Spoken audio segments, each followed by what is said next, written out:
ஹரே கிருஷ்ணா. எல்லோருக்கும் எனது பணிவான நமஸ்காரங்கள். ஓம் நமோ பகவதே வாசுதேவாய. ஓம் நமோ பகவதே வாசுதேவாய. ஓம் நமோ பகவதே வாசுதேவாய. ஜெய ஸ்ரீ கிருஷ்ணா சைத்தன்யா பிரபு நித்யானந்தா ஸ்ரீ அத்வைதா கதாதாரா சிவாச்சாரி கௌரபக்தவருந்தா. ஹரே கிருஷ்ணா கிருஷ்ணா கிருஷ்ணா ஹரே ஹரே, ஹரே ராமா ராம ராம ஹரே ஹரே. பகவத்கீதை உண்மை உருவில் அத்தியாயம் 17. அத்தியாயத்தின் தலைப்பு நம்பிக்கையின் பிரிவுகள். பதம் 1. மொழிபெயர்ப்பு. அர்ஜுனன் வினவினான், கிருஷ்ணரே, சாஸ்திரங்களின் விதிகளை பின்பற்றாமல் தங்களது கற்பனைக்கு ஏற்ப வழிபடுபவர்களின் நிலை என்ன? அவர்கள் இருப்பது சத்வ குணத்திலா, ரஜோ குணத்திலா அல்லது தமோ குணத்திலா? பொருளுரை. 4ஆம் அத்தியாயம் 39ஆம் பதத்தில் ஒரு குறிப்பிட்ட வழிபாட்டு முறையில் நம்பிக்கையுடையவன் படிப்படியாக ஞானத்தின் தளத்திற்கு உயர்வு பெற்று அமைதியையும் வளமும் உடைய மிக உயர்ந்த பக்குவ நிலையை அடைகின்றான் என்று கூறப்பட்டது. 16ஆம் அத்தியாயத்தில் சாஸ்திரங்களில் விதிக்கப்பட்டுள்ள கொள்கைகளை பின்பற்றாதவன் அசுரன் என்றும், சாஸ்திர விதிகளை நம்பிக்கையுடன் பின்பற்றுபவன் தேவன் என்றும் முடிவு செய்யப்பட்டது. தற்போதைய கேள்வி என்னவெனில், சாஸ்திரங்களில் குறிப்பிடப்படாத சில விதிகளை எவரேனும் நம்பிக்கையுடன் பின்பற்றினால் அவரது நிலை என்ன? அர்ஜுனனின் இந்த சந்தேகம் கிருஷ்ணரால் தீர்க்கப்பட வேண்டும்.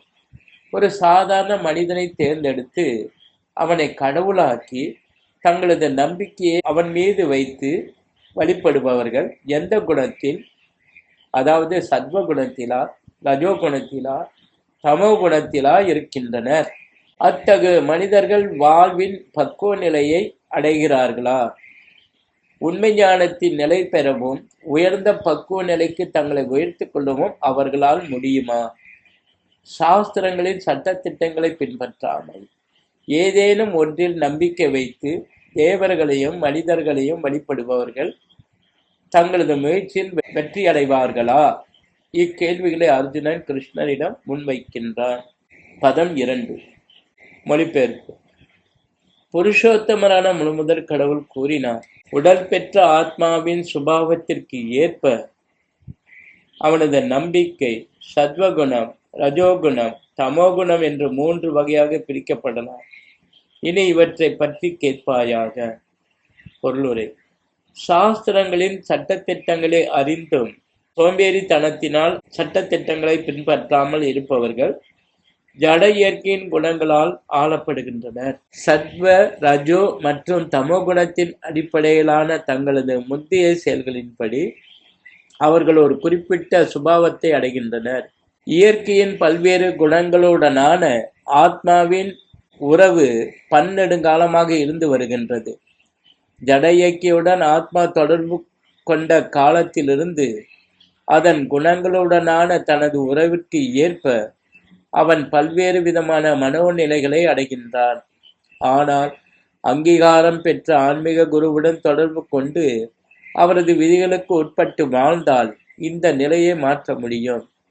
படிப்படியாக தமோ குணத்திலிருந்து சத்வகுணத்திற்கு அல்லது ரஜோகுணத்திலிருந்து சத்வகுணத்திற்கு ஒருவன் தனது நிலையை மாற்றிக்கொள்ள முடியும்.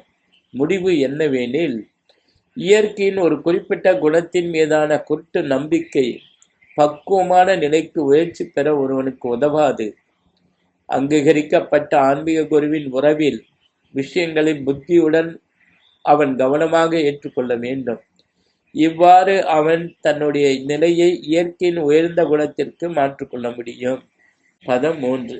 மொழிபெயர்ப்பு. பரதனின் மைந்தனே, பல்வேறு இயற்கை குணங்களுக்கு கீழான இருப்பிற்கு ஏற்ப ஒருவன் குறிப்பிட்ட நம்பிக்கையை விருத்தி செய்கிறான்.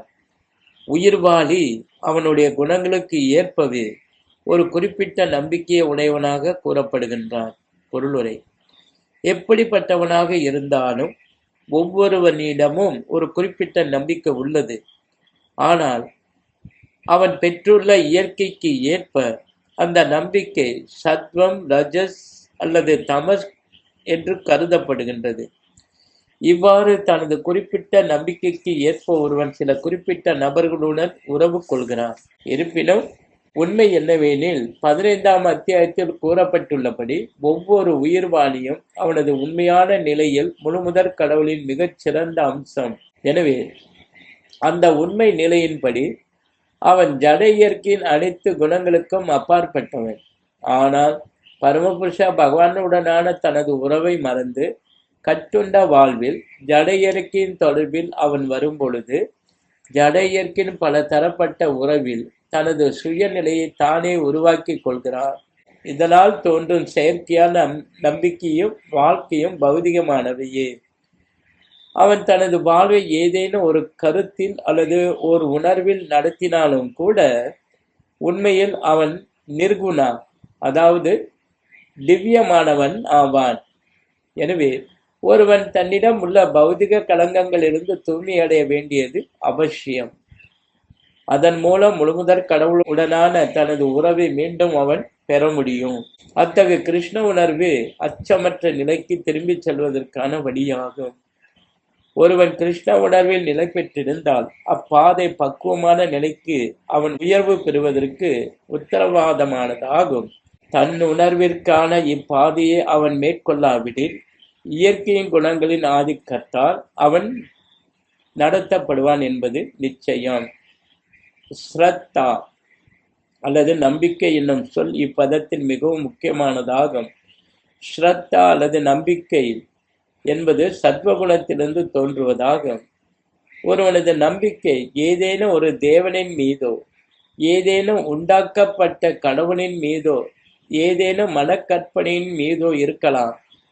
திடமான நம்பிக்கை என்பது பௌதிகமயமான சத்வகுண செயல்களின் பலனாக ஏற்படுவதாகும். ஆனால் பௌதிகமயமான கட்டுண்ட வாழ்வில் எந்த ஒரு செயலும் முழுமையாக தூய்மை பெற்றதல்ல. அவை கலப்படமானவை.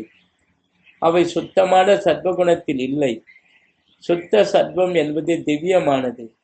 அத்தகு தூய்மைப்படுத்தப்பட்ட சத்வகுணத்தில் பரமபுருஷ பகவானின் இயற்கை புரிந்து கொள்ள முடியும். ஒருவனுடைய நம்பிக்கை சுத்த சத்வத்தில் நிலை பெறாதவரை அவனது நம்பிக்கை ஜட இயற்கையின் ஏதேனும் ஒரு குணத்தால் கலங்கப்பட்டதாகவே இருக்கும். ஜட இயற்கையின் கலங்கமுற்ற குணங்கள் இதயத்தை நோக்கி விரிவடைகின்றன. எனவே ஒரு குறிப்பிட்ட இயற்கை குணத்துடன் ஒருவனது இதயம் கொண்டுள்ள தொடர்பிற்கு ஏற்ப அவனது நம்பிக்கை நிலை பெறுகின்றது. அவனுடைய இதயம் சத்வகுணத்தில் இருந்தால் அவனுடைய நம்பிக்கையும் சத்வகுணத்தில் இருப்பதாக புரிந்து கொள்ளப்பட வேண்டும். அவனது இதயம் ரஜோகுணத்தில் இருந்தால் அவனது நம்பிக்கையும் ரஜோகுணத்தில் இருக்கின்றது. அவனது இதயம் இருள் நிறைந்த தமகுணத்தில் இருந்தால் அவனது நம்பிக்கையும் அதே போன்று கலங்கத்துடன் இருக்கின்றது. இவ்வாறு இவ்வுலகில் பல்வேறு விதமான நம்பிக்கை இருப்பதை நாம் காண்கிறோம். மேலும் பல்வேறு விதமான நம்பிக்கைக்கு ஏற்ப பல்வேறு மதங்களும் இருக்கின்றன. மத நம்பிக்கையின் உண்மையான கொள்கை சுத்த சத்வகுணத்தில் நிலை பெற்றுள்ளது. ஆனால் இதயம் கலங்கமுற்றிருப்பதால் நாம் பல்வேறு விதமான மத கொள்கைகளை காண்கின்றோம். இவ்வாறு பல்வேறு வகையான நம்பிக்கைகளுக்கு ஏற்ப பல்வேறு விதமான வழிபாடுகள் இருக்கின்றன. பதம் 4. சத்வகுணத்தில் இருக்கும் மனிதர்கள் தேவர்களை வழிபடுகின்றனர். ரஜோகுணத்தில் இருப்பவர்கள் அசுரர்களை வழிபடுகின்றனர். தமோ குணத்தில் இருப்பவர்களோ பேய்களையும் பூதங்களையும் வழிபடுகின்றனர். பொருளுரை: இப்பதத்தில் வழிபடுபவர்களின் வெளிப்புற செயல்களின் அடிப்படையில் பரமபுருஷ பகவான் அவர்களை பல்வேறு விதமாக விவரிக்கின்றார். சாஸ்திர விதிகளின்படி பரமபுருஷ பகவான் மட்டுமே வழிபடத்தக்கவர்.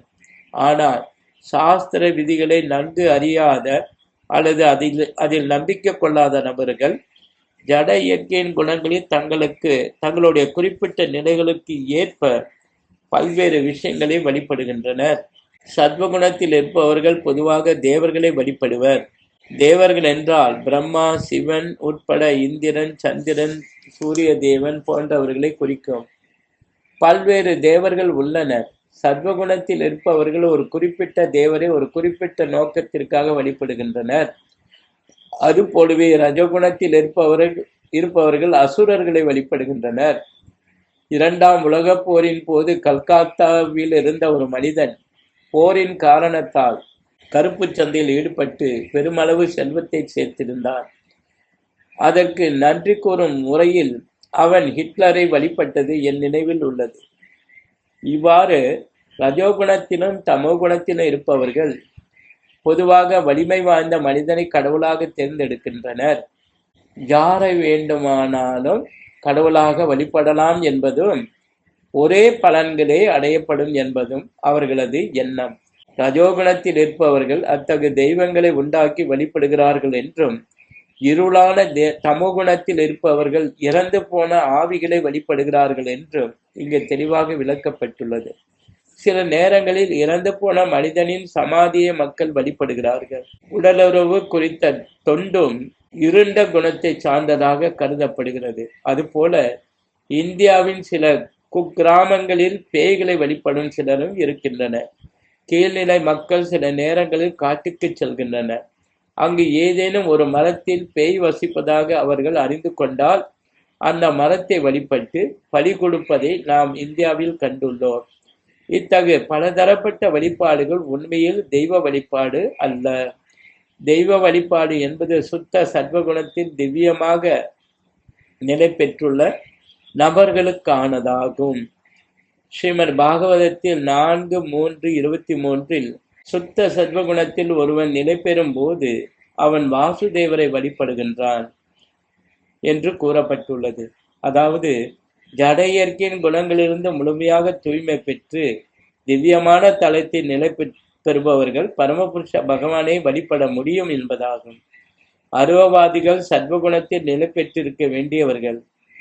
அவர்கள் 5 தேவர்களை வழிபடுகின்றனர்.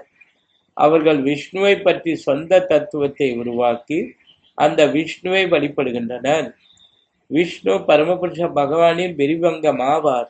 ஆனால் பரமபுருஷ பகவானின் மீது உண்மையான நம்பிக்கை இல்லாத அருவவாதிகள் விஷ்ணுவின் உருவம் அருவ பிரம்மனின் மற்றொரு தோற்றம் என்று கற்பனை செய்து கொள்கின்றனர். அதுபோல ரஜோகுணத்தில் உள்ள அருவத்தின் உருவமே பிரம்மதேவர் என்றும் கற்பனை செய்கின்றனர். இவ்வாறு 5 விதமான தெய்வங்கள் வழிபடத்தக்கவர்கள் என்று இவர்கள் சில சமயங்களில் விவரிக்கின்றனர். இருப்பினும் அருவ பிரம்மனே உண்மையான சத்தியம் என்று அவர்கள் எண்ணுவதால் வழிபடத்தக்க எல்லா விஷயங்களையும் அவர்கள் இறுதியில் புறக்கணிக்கின்றனர். முடிவு என்னவெனில், தெய்வீக இயற்கையில் உள்ள நபர்களுடன் உறவு கொள்வதால் மட்டுமே ஜட இயற்கையின் பல்வேறு குணங்களிலிருந்து ஒருவன் தன்னை தூய்மைப்படுத்திக் கொள்ள முடியும். श्री श्रीमद् भगवद गीता की जय, श्रील प्रभुपाद की जय, गौर प्रमनंदे हरे बोल।